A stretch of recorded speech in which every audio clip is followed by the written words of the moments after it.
Bill Schwab, winebuys.com.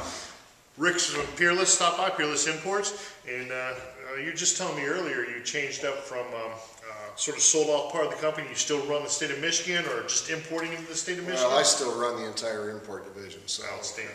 I still make all the selections. I pick every wine that comes into the portfolio. I pick every wine that comes in. I'm also coordinating our expansion out into maybe as many as 16 other states right now. Outstanding, outstanding. Well, I've always liked your selections here.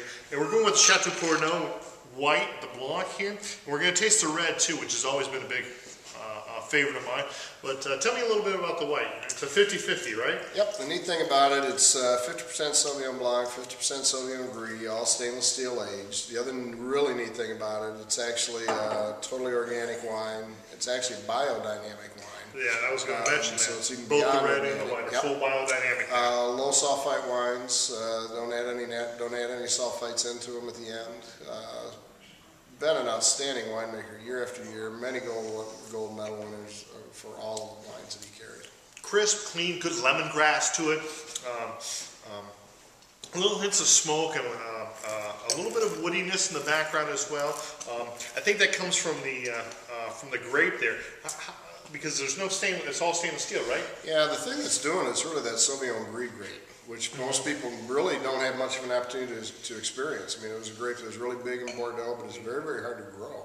So it disappeared out of most of the wineries. Now he's bringing it back and really grown awards from the French government for it. Yeah, and it wasn't one of those that you could grow, but because of the way they labeled things in France, they labeled it by the first name. So they would have Sauvignon under white grape. So it didn't matter if you had Sauvignon Gris or Sauvignon Blanc, it was all labeled Sauvignon. So most people assumed it was all Sauvignon Blanc.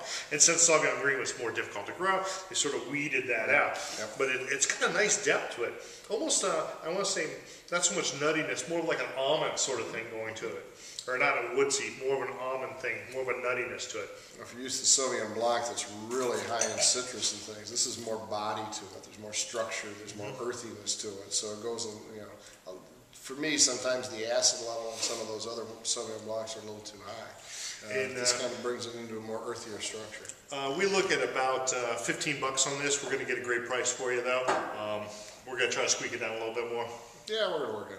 Yeah, that's what I like to hear. I don't know what we're going to do on shipping on this, but we're going to get the best price possible and get you free shipping if we can. Bill Schwab, thank you very much.